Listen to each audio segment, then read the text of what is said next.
بسم اللہ الرحمن الرحیم۔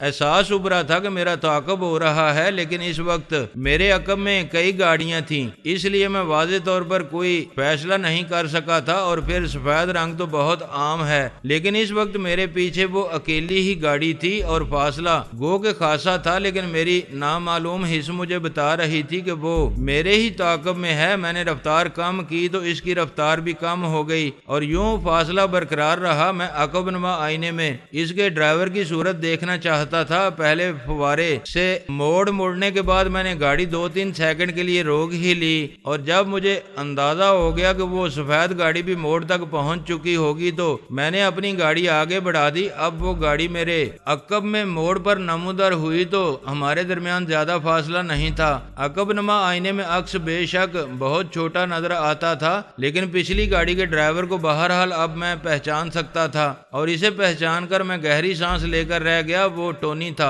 گاڑی بھی اپنی ہی تھی۔ معلوم ہوتا تھا کہ شبیر شیخ نے میری نگرانی اور حفاظت کے سلسلے میں اس کی ڈیوٹی لگا دی تھی، یا پھر اس نے خود اپنے طور پر ہی یہ فریضہ سنبھال لیا تھا۔ میں نے اس سلسلے میں کوئی ہدایت نہیں دی تھی اور نہ ہی ایسی کوئی خواہش ظاہر کی تھی۔ یہ ان لوگوں کی اپنی ہی مستعدی یا پھر مجھ سے محبت کی علامت تھی۔ میں نے اس سلسلے میں ٹونی کو کچھ کہنا مناسب نہیں سمجھا اور ایکسیلیٹر دبا دیا۔ میری گاڑی کسی طیارے کے ٹیک آف کرنے کے سے انداز میں تیزی سے آگے بڑھ گئی۔ میرے ساتھیوں کو یقیناً اب بھی مجھ سے بے پرواہی کا ہی اندیشہ تھا، لیکن میں اب اتنا بے پرواہ بھی نہیں رہا تھا۔ میری ذاتی انٹیلیجنس سروس کی اطلاعات کے مطابق قیصر ملک ابھی تک شہر واپس نہیں آیا تھا، تاہم اس کا اسٹوڈیو والا آفس باقاعدگی سے کھل رہا تھا، اور اس کے باپ کے زمانے سے فلموں کے جو شیڈیول چل رہے تھے انہی کے مطابق شوٹنگ ہو رہی تھی۔ بہرحال شہر میں قیصر ملک کے موجود نہ ہونے کے باوجود میں نے احتیاطی تدابیر شروع کر دی تھیں۔ میری گاڑی میں ڈیش بورڈ کے نیچے ایک خصوصی خانے میں ایک بہترین قسم کا مشین پسٹل موجود رہتا تھا، جس کی مار بہت دور تک تھی۔ میرے کوٹ کے اندر کی جیب میں ایک چھوٹا چپٹا پستول اور دوسری جیب میں مختصر سا سائلنسر موجود رہتا تھا۔ پنڈلی کے ساتھ ایک مخصوص ساخت کی نیام میں نہایت پتلا 2 دھاری خنجر بندہ رہتا تھا۔ اس کے علاوہ میری جیب میں نائلون کی ایک نہایت باریک ڈوری موجود رہتی تھی، جس کے دونوں سروں پر باری دانت کے 2 موٹے موٹے چھلے بنے ہوئے تھے۔ میرے لیے یہ بڑے کام کی چیز تھی اور اس سے میں بڑے خطرناک قسم کے کرتب دکھا سکتا تھا۔ ان 3-4 چیزوں کی موجودگی میں اپنے آپ کو کسی بہت بڑے اور پیشہ ور بدماشوں پر مشتمل گروہ کے مقابلے کے لیے بھی تیار پاتا تھا۔ اس کے بعد میرے چند دن بے حد مصروفیت میں گزرے۔ اس دوران مجھے کراچی بھی جانا پڑا، جہاں میرے ہوٹل کی تعمیر کے سلسلے میں مختلف کاموں کے لیے شہرت یافتہ کمپنیوں سے ٹینڈر طلب کیے جا چکے تھے، اور مجھے کچھ خصوصی مسائل کے سلسلے میں ان میں سے چند کمپنیوں کے نمائندوں سے انٹرویو کرنا تھے۔ کراچی کے اس ہنگامی دورے سے واپس آ کر مجھے 2 دن کے لیے اسلام آباد جانا پڑا۔ ان کاموں سے ذرا فرصت پا کر میں اس دن معمولات بحال ہونے پر آفس پہنچا۔ چند ایک ضروری ٹیلی فون کال سے فارغ ہونے کے بعد میں گزشتہ روز کی ڈاک دیکھنے لگا۔ میری ذاتی ڈاک میں ایک رنگ برنگا سا طے شدہ اخبار بھی موجود تھا۔ پہلے تو میں اسے کھول کر دیکھے بغیر ہی ایک طرف رکھنے لگا تھا، لیکن پھر اس کے نام پر نظر پڑ گئی، فلم نگر۔ مجھے یاد آیا کہ اس ہفت روزے کے حوالے سے ایک صاحب چند دن پہلے مجھے اتفاقاً کاروں کے شو روم میں ملے تھے۔ میں نے یوں ہی نیم توجہی سے اخبار کھولا تو ایک صفحے پر پن کے ذریعے ایک چھوٹی سی چٹ منسلک نظر آئی۔ شاید میری توجہ مبذول کرانے کے لیے اس صفحے پر خصوصی طور پر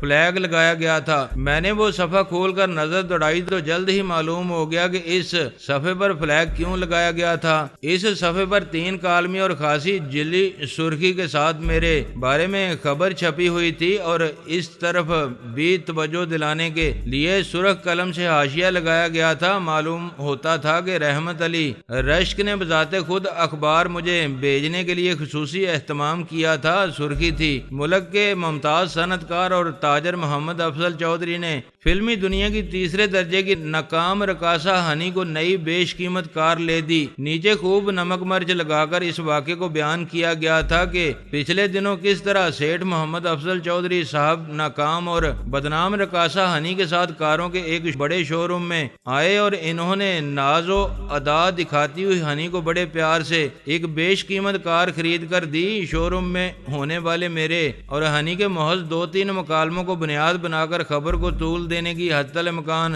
کوشش کی گئی تھی۔ تاثر کچھ ایسا ہی ملتا تھا جیسے کوئی بڑا یاش سا آدمی ہو۔ انتہائی کھردرے الفاظ کے ذریعے ہنی کی کھنچائی کرنے کی بھی پوری کوشش کی گئی تھی۔ قطعی غیر ضروری طور پر خبر میں یہ حوالہ بھی ٹھونسنے کی کوشش کی گئی تھی کہ واضح رہے کہ رقاصہ ہنی کا شاہی بازار سے پرانا خاندانی تعلق رہا ہے اور اس نے خود بھی خاصا عرصہ وہاں گزارا ہے۔ خبر پڑھ کر ایک لمحے کے لیے مجھے اپنی کنپٹیوں میں ہلکی تپش محسوس ہوئی، لیکن فوراً ہی میں پرسکون ہو گیا۔ تاہم ایک خفیف سی حیرت برقرار رہی کہ میں تو حتی الامکان معقولیت سے رحمت علی رشک سے ملا تھا، لیکن اس نے یہ تکلیف دہ سا انداز کیوں اختیار کیا تھا؟ کیا اس کے خیال میں یہ مجھ پر دباؤ ڈالنے کا طریقہ تھا؟ اور مجھے قریب سے جانے بغیر کیا اس بے وقوف کو امید تھی کہ میں اس قسم کے دباؤ میں آ جاؤں گا، یا پھر بس اسے محض سنسنی خیز خبروں سے اپنے اخبار کا پیٹ بھرنا ہوتا تھا؟ خواہ وہ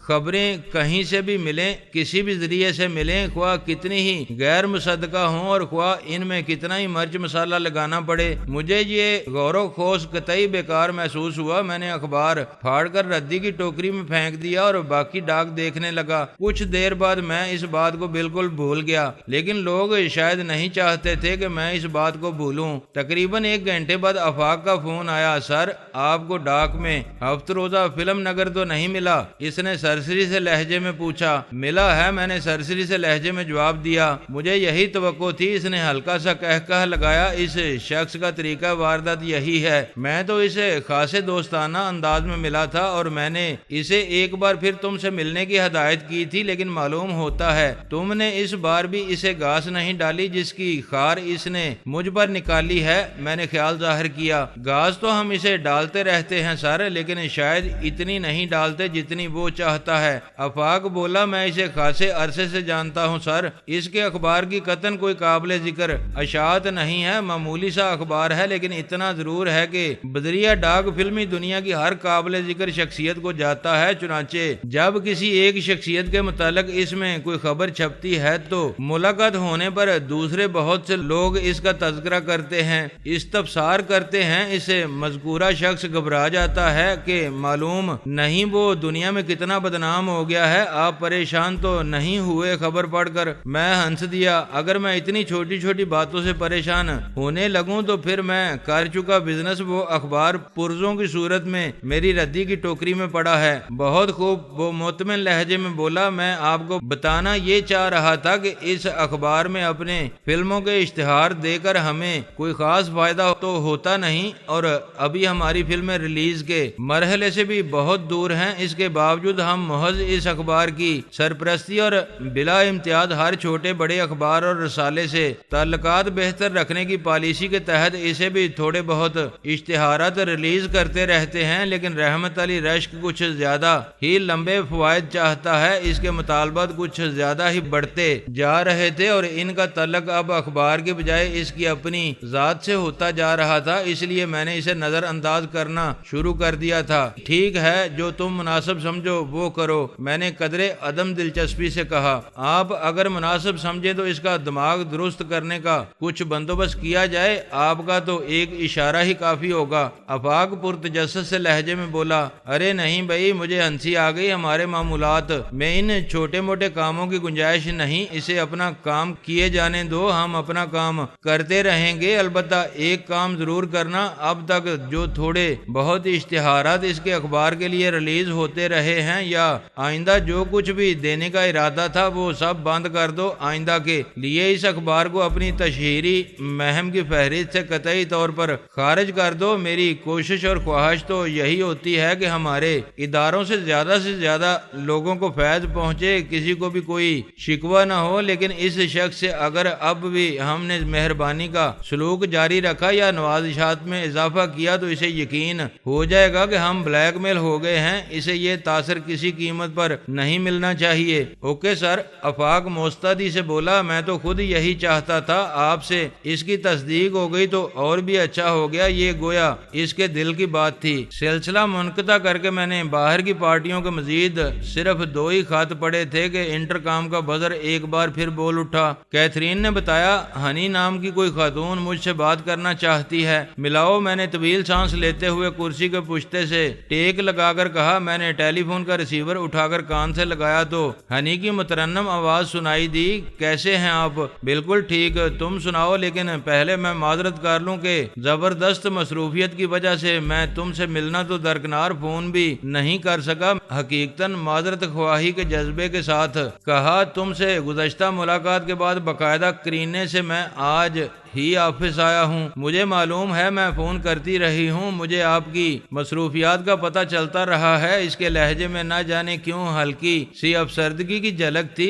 ویسے مجھے اتنی جلدی آپ کی آمد یا فون کی توقع بھی نہیں تھی۔ اچھا یہ بتاؤ گاڑی پہنچ گئی تھی؟ میں نے پوچھا۔ جی ہاں مل گئی تھی، اور میں نے شوق ہی شوق میں اسے 250-300 میل چلا بھی ڈالا ہے۔ آپ کو شاید اس گاڑی کی رسید نہیں ملی؟ رسید؟ میں نے حیرت سے پوچھا، کیسی رسید؟ ہفتہ روزہ فلم نگر میں اس کی رسید چھپ گئی ہے نا؟ اس کے لہجے میں ہلکی سی تلخی تھی۔ مگر آپ تو بڑے آدمی ہیں، یہ چھوٹے موٹے اخبار آپ کی نظر سے کہاں گزرتے ہوں گے؟ ویسے پڑھتے تو میں بھی نہیں ہوں، لیکن یہ شمارہ خاص طور پر مجھے ڈاک میں بھیجا گیا ہے۔ میں رحمت علی رش کو شو روم میں دیکھ کر ہی کھٹک گئی تھی کہ اب ضرور کوئی گل کھلے گا۔ اوہ، تو تمہارا اشارہ اس خبر کی طرف ہے۔ میں نے گہری سانس لی۔ تمہاری اطلاع کے لیے عرض ہے کہ وہ میں پڑھ چکا ہوں۔ اخبار مجھے بھی ارسال کیا گیا تھا، لیکن تم اس بات پر اتنی پریشان کیوں ہو؟ کیا مجھے پریشان نہیں ہونا چاہیے؟ وہ افسردہ لہجے میں بولی۔ اس قسم کی غلط سلط اور الٹی سیدھی خبروں کی وجہ سے میرا امیج پہلے ہی بہت خراب ہو چکا ہے۔ میں اپنے آپ کو پارسا تو ظاہر کرنا نہیں چاہتی، لیکن اس ایک خبر سے ہی آپ اندازہ کر سکتے ہیں کہ بات کا پس منظر کیا ہوتا ہے اور وہ لوگوں کے سامنے کس انداز میں آتی ہے۔ دکھ مجھے اسی بات کا ہوتا ہے کہ جب لوگوں کو حقیقت معلوم نہیں ہوتی تو وہ محض سرسری نظر سے دیکھ کر اندازے قائم کر کے افسانے کیوں لکھنے بیٹھ جاتے ہیں۔ دنیا کا کام یہی ہے، کچھ لوگ افسانے لکھتے ہیں، کچھ افسانے بولتے ہیں، اور میرا مشورہ یہ ہے کہ دنیا کو اپنا کام کرنے دو۔ تم اپنا کام کرتی رہی، اگر تم ان باتوں میں الجھو گی تو ان کا مقصد پورا ہوگا۔ وہ تمہیں الجھانا ہی تو چاہتے ہیں۔ فضا میں جتنی زیادہ گرما گرمی پیدا ہوگی انہیں اتنی ہی خوشی ہوگی، تمہاری طرف جتنی خاموشی، جتنا سکوت رہے گا انہیں اتنی ہی مایوسی ہوگی، اور یہی بہترین رد عمل ہے۔ میں نے نہایت ٹھہرے لہجے میں اسے سمجھانے کی کوشش کی۔ آپ جیسے لوگوں کا کچھ نہیں بگڑتا، اس لیے آپ ایسی باتیں کر سکتے ہیں، مجھے سمجھا سکتے ہیں۔ وہ گویا رو دینے کو تھی، لیکن میں آپ کو بتاتی ہوں کہ چھوٹی چھوٹی باتوں سے میرے لیے کتنا فرق پڑتا ہے۔ فلمی دنیا کے دروازے مجھ پر اس قسم کی قیاس آرائیوں نے بھی بند کیے ہیں۔ پہلے تو ایک عرصے تک لوگوں کے پیٹ میں یہ درد اٹھتا رہا کہ بظاہر میرا کوئی ذریعہ آمدنی نہیں تو میں اتنے ٹھاٹ باٹ سے کیسے رہتی ہوں۔ اس ضمن میں بھی حقیقت گو کہ کسی کو معلوم نہیں تھی، مگر مختلف قیاس آرائیاں کی جاتی رہیں۔ لیکن خیر، اس بات سے مجھے اتنا نقصان نہیں پہنچا کہ فلمی دنیا کے لوگوں کو اس بات پر زیادہ تشویش نہیں ہوتی کہ ایک لڑکی کا اگر بظاہر کوئی خاص ذریعہ آمدنی نہیں ہے تو وہ ٹھاٹ باٹ سے کیوں رہتی ہے۔ ان کے گرد ایسی بہت سی لڑکیاں موجود رہتی ہیں، فلم انڈسٹری میں آتی جاتی رہتی ہیں، کوئی ان کے بارے میں زیادہ باریکیوں میں نہیں جاتا، سب کو تقریباً سبھی کچھ پتا ہوتا ہے۔ لیکن اس سے زیادہ نقصان مجھے اس بات سے پہنچا کہ میرا امیج ایک خطرناک لڑکی کا بنا دیا گیا۔ خطرناک لڑکی؟ میں نے یوں ہی ذرا سی حیرت ظاہر کی، حالانکہ یہی بات مجھے آفاق بھی بتا چکا تھا۔ ہاں، وہ جیسے سسکی سی لے کر بولی۔ بات یہ تھی کہ ایک بہت بڑا سرکاری افسر کچھ ملک دشمن سرگرمیوں میں ملوث تھا، غداری کا مرتکب ہو رہا تھا، لیکن مجھے صحیح طور پر نہیں معلوم کہ وہ کس حد تک قصوروار تھا۔ میرا جرم صرف اتنا تھا کہ میں اس بات سے بالکل بے خبر تھی، اور اس شخص کا ہمارے ہاں آنا جانا تھا۔ جب قانون کا ہاتھ اس شخص تک پہنچا تو وہ اپنی خفیہ دولت، نہ جانے کون کون سے وسائل اور پرانی شناسائیاں استعمال کرتے ہوئے صاف بچ نکلا، ملک سے فرار ہو گیا۔ تحقیقاتی ایجنسیوں نے ان تمام لوگوں کو دھر لیا جن سے اس کا چاہے کسی بھی سلسلے میں مختصر سا بھی رابطہ رہا تھا۔ کبھی اگر اس نے 2 آدمیوں کی موجودگی میں سرے راہ کسی سے مسافہ بھی کیا تھا تو اسے بھی دھر لیا گیا۔ ان دکانداروں تک کو طلب کر لیا گیا جن سے وہ سگریٹ پان شیو کا سامان یا کچھ اور خریدتا تھا اور ایک آدھا منٹ کے لیے ان کے پاس کھڑے ہو کر ہنس بول لیتا تھا۔ ہاں یہ تو ہوتا ہے ہمارے ہاں، میں نے تعصب سے کہا۔ بات اگر صرف پوچھ گچھ اور تفتیش کی ہو تب بھی ٹھیک ہے، لیکن آپ کو تو معلوم ہی ہوگا کہ ہمارے ہاں ان لوگوں کے ساتھ کیا ہوتا ہے۔ وہ دکھ سے بولی۔ ہاں مجھے معلوم ہے، میں نے دھیمے لہجے میں کہا۔ میں بھی ایک ناروا دور سے گزری، لیکن مسئلہ یہ ہے کہ میں تو کسی کو جا کر سنا بھی نہیں سکتی کہ میرے ساتھ کیا ہوا۔ تحقیقاتی افسروں میں سے کس نے میرے ساتھ کیا کیا اور کس نے کیا کہا، میں وہ سب لرزہ خیز داستانیں سینے ہی میں مقید رکھنے پر مجبور ہوں۔ اخبار والے اس زمانے میں بھی میرے بارے میں محض مبہم اطلاعات یا مختلف اداروں کی فراہم کردہ معلومات کے سہارے اور کچھ اپنی قیاس آرائیوں کی مدد سے خبریں چھاپتے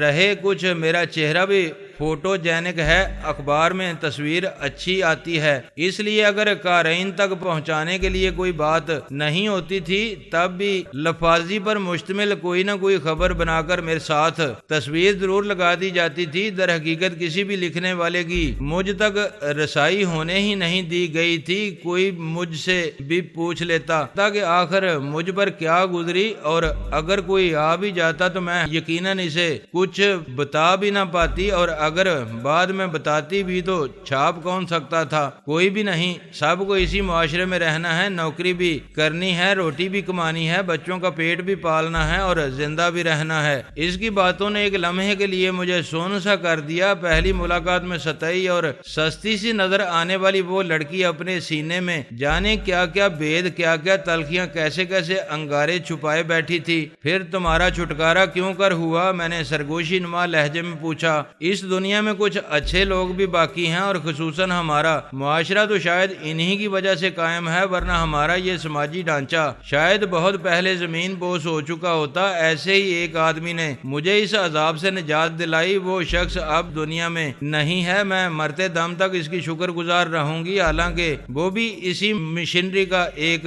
پرزہ تھا۔ اس کے لہجے میں دلی تشکر جھلک آیا۔ لگتا ہے تمہاری زندگی نہایت دل خراش واقعات سے بھری پڑی ہے، میں نے کہا۔ بے شک، اگر کوئی میری سوانح عمری لکھے تو نہایت سنسنی خیز اور بھیانک قسم کی انکشافاتی کتاب مرتب ہو سکتی ہے، لیکن وہ یہاں چھپ نہیں سکتی۔ ویسے میں اکیلی نہیں ہوں، مجھ جیسی بہت سی لڑکیوں کے پاس ایسی بہت سی داستانیں ہوتی ہیں۔ فرق صرف یہ ہے کہ میرے پاس کم عمری میں ہی زیادہ مواد جمع ہو گیا تھا۔ اس نے یقیناً اپنے آنسوؤں کو پی جانے اور اپنے لہجے میں خوش دلی لانے کی کوشش کی تھی۔ تم جیسے لوگوں میں مجھے بہت کشش محسوس ہوتی ہے، میں نے آہستگی سے کہا۔ کمال ہے، اس نے اب قدرے شگفتہ لہجے میں کہا۔ دنیا کے مروجہ اصولوں کے مطابق تو آپ کو ہم جیسے لوگوں سے نفرت کرنی چاہیے، گن کھانی چاہیے۔ بیکار باتیں مت کرو، میں روایتی اور فرسودہ آدمی نہیں ہوں، میں نے کہا۔ جانے کیوں وہ دھیرے سے ہنس دی۔ میں نے سنجیدگی سے کہا، تمہاری شخصیت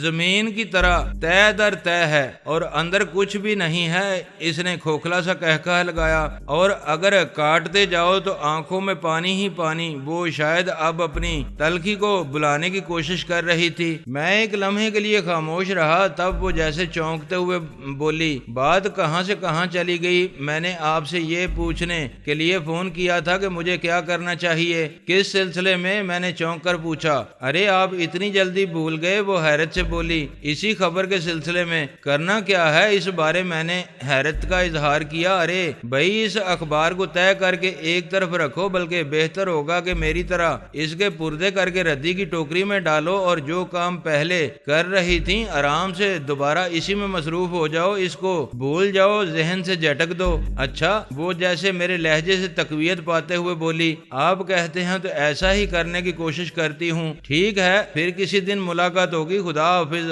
میں نے سلسلہ منقطع کر دیا اور کافی دیر تک بے سو حرکت بیٹھا، اس کے بارے میں سوچتا رہا۔ مجھے گمان تک نہیں گزرا تھا کہ کبھی یہ لڑکی مجھے اس درجے دلچسپی اور قابل توجہ محسوس ہونے لگے گی۔ کبھی کبھی انسان کے اندازے کیسے غلط نکلتے ہیں۔ اپنے خیالات سے چونک کر میں نے مزید تھوڑا سا ہی کام نپٹایا تھا کہ ایک بار پھر انٹرکام پر کیتھرین نے اطلاع دی کہ میرے لیے فون ہے۔ اس بار فون پر ستارہ دوبارہ تھی۔ خلاف معمول اس کے لہجے میں کچھ تیکھا پن تھا، ابتدا میں محسوس نہ کر سکا، کچھ زیادہ ہی مصروف ہو گئے ہو تم۔ وہ بولی پچھلے دنوں مجھے خاصی فرصت میسر تھی، میرا خیال تھا تم فون کرو گے، ملیں گے، باتیں ہوں گی، شاموں کی صورتیں کچھ سنور جائیں گی، تنہائیوں کے تیور کچھ بدل جائیں گے۔ او ہو، آج تو شاعری کر رہی ہو۔ میں نے اس کی بات کاٹی، لیکن تمہیں شاید کافی دنوں سے میری شاعرانہ رفاقت کی کمی محسوس نہیں ہوئی؟ مصروف جو بہت تھے۔ مصروف تو میں بہت عرصے سے چلا آ رہا ہوں، میں نے ملائمت سے کہا، لیکن اب مصروفیات کی نوعیت کچھ بدلتی جا رہی ہے نا، اب کچھ نئی مصروفیتیں بھی پیدا ہوتی جا رہی ہے نا، مثلاً تیسرے درجے کی ناکام اور بولی بصری اداکاراؤں بلکہ رقاصاؤں کو عمدہ قسم کی کاریں دلوانا۔ اس نے بظاہر نہایت سرسری سے لہجے میں کہا۔ اس لمحے میرا دل چاہا کہ ریسیور اپنی پیشانی پر مار لوں، لیکن میں بمشکل اس خواہش پر ضبط کرتے ہوئے ایک طویل اور ٹھنڈی سانس لے کر رہ گیا۔ لگتا ہے آج پورے شہر نے وہ خبر پڑھ لی ہے اور سب لوگوں کو اس پر تبصرہ کرنے کے سوا کوئی کام نہیں رہا۔ میں نے حتی الامکان نرمی سے کہا۔